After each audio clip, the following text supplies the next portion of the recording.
E aí, pessoal, eu sou o Thiago. E eu sou o Marlon. E a gente está começando mais um Papo de Dev, irmão. Login accepted.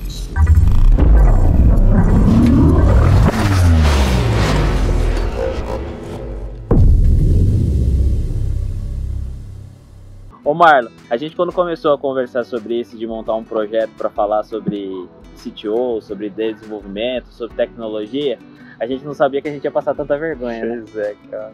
Na verdade, eu acho que a gente tinha que começar comemorando, porque isso já é uma meta. Sim, exatamente. Aí a gente ainda chama um doido para participar com a gente, chamado Gustavo. Pois é. Que tem as ideias mais mirabolantes possíveis. Tá, mas a gente pegou e tinha um projeto de fazer um boteco para conversar sobre desenvolvimento e falar sobre empreendedorismo, né?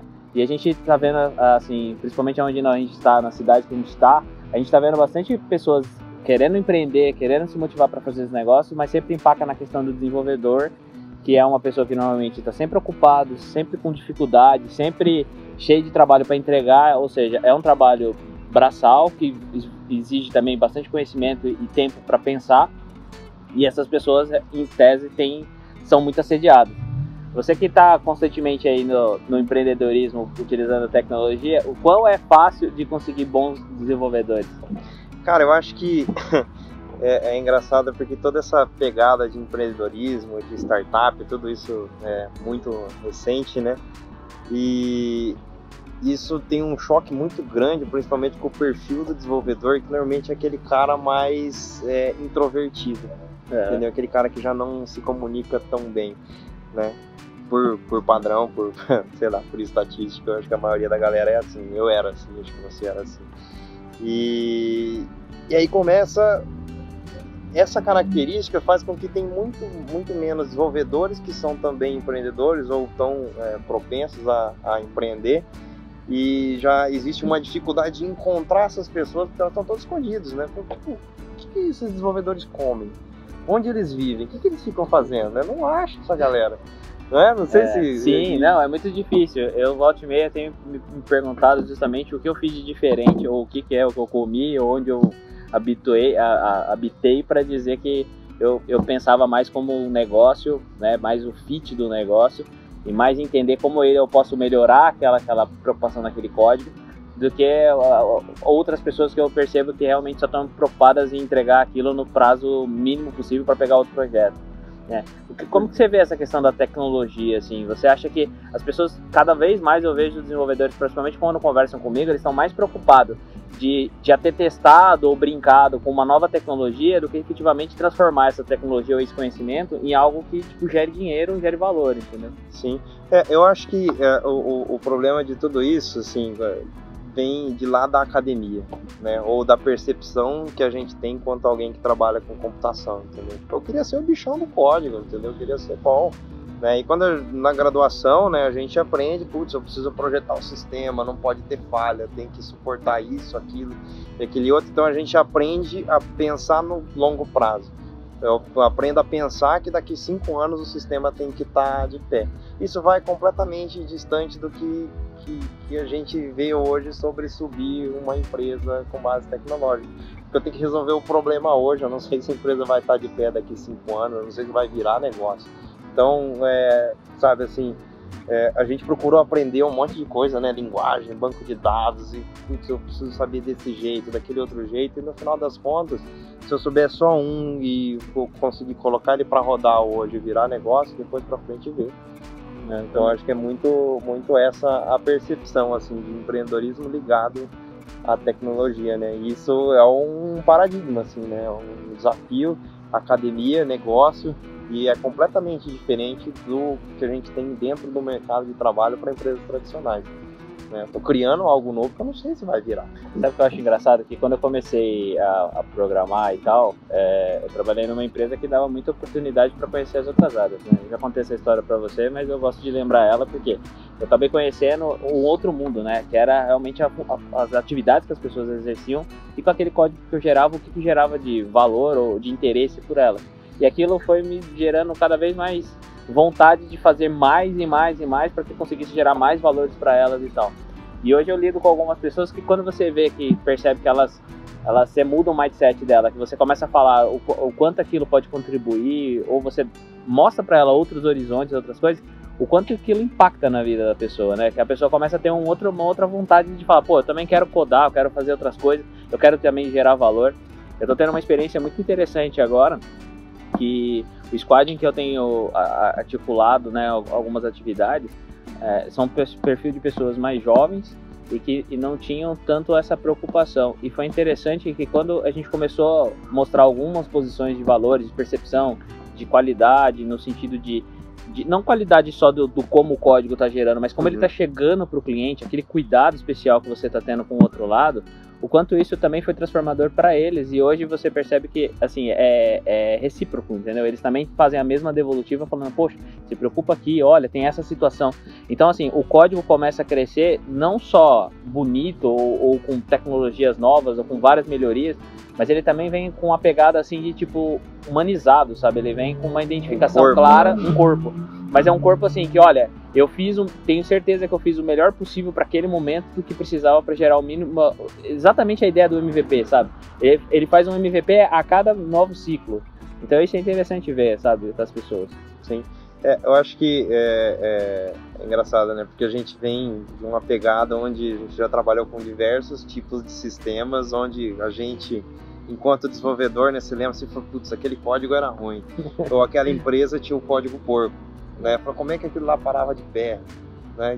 E eu não sei, quando eu virei o lado da mesa, quando eu comecei a empreender, eu falei, putz, parece que eu tô tentando fazer diferente, mas depois que o tempo passa, você olha para trás, era a mesma coisa, entendeu? Eu também construí um código ruim, porque eu não que o código fosse ruim, mas que o problema que eu estava resolvendo naquela época é diferente do problema depois que a empresa está grande. Certeza. Né? E esse MVP, né, esse mínimo produto viável, essa filosofia ou metodologia da gente olhar e ver cada funcionalidade ou cada pedaço do sistema da plataforma ou do negócio como um mínimo produto viável, qual que é o mínimo para mim entregar valor com essa feature, com essa tela, com essa plataforma aqui.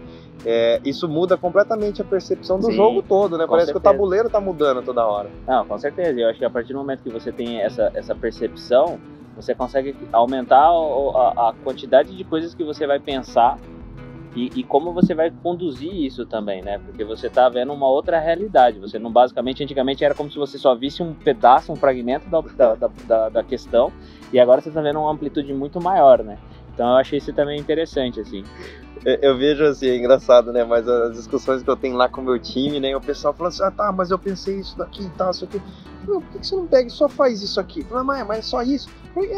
É só isso, é só fazer isso aqui. Você com 2 linhas resolve. Mas eu pensei, não, isso aí é para outro momento, para outra empresa, para outro desafio. Agora aqui a gente quer fazer o arroz com feijão.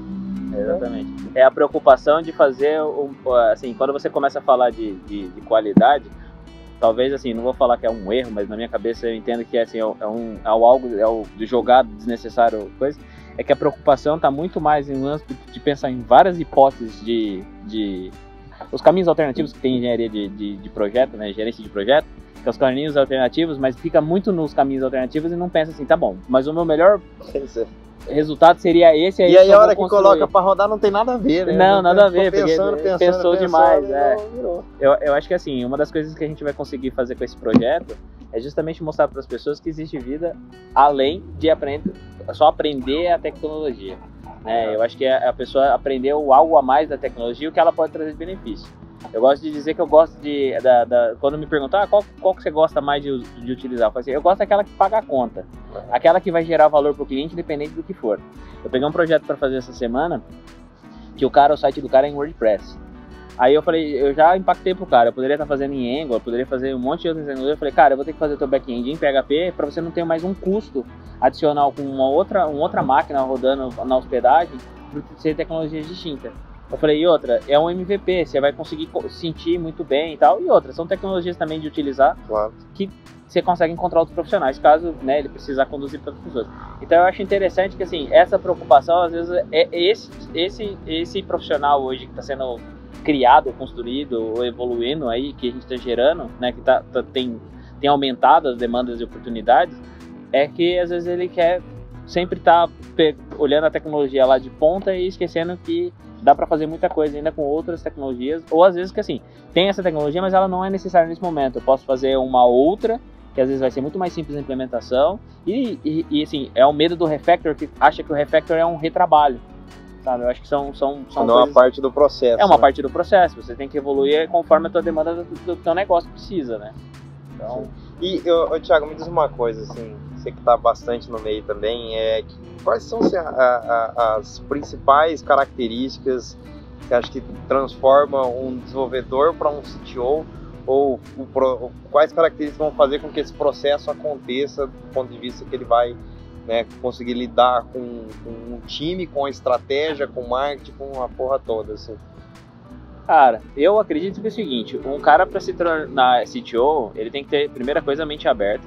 Eu acho que assim, ele tem que ter uma base de tecnologia, eu acho que faz todo sentido, obviamente até para ele poder saber comprar, cuidar, mas ele também tem que saber alguma coisa de jurídico, ele tem que entender um pouco de marketing, ele tem que ter, sabe, se colocado nessas outras áreas para entender exatamente, sugar o máximo possível mas dessas o cara tem que manjar dessas coisas aí ou ele tem que querer? Não, é mais de querer dele do que especificamente dele. Assim, vai do cara que é curioso, vai do cara que tem essa intenção.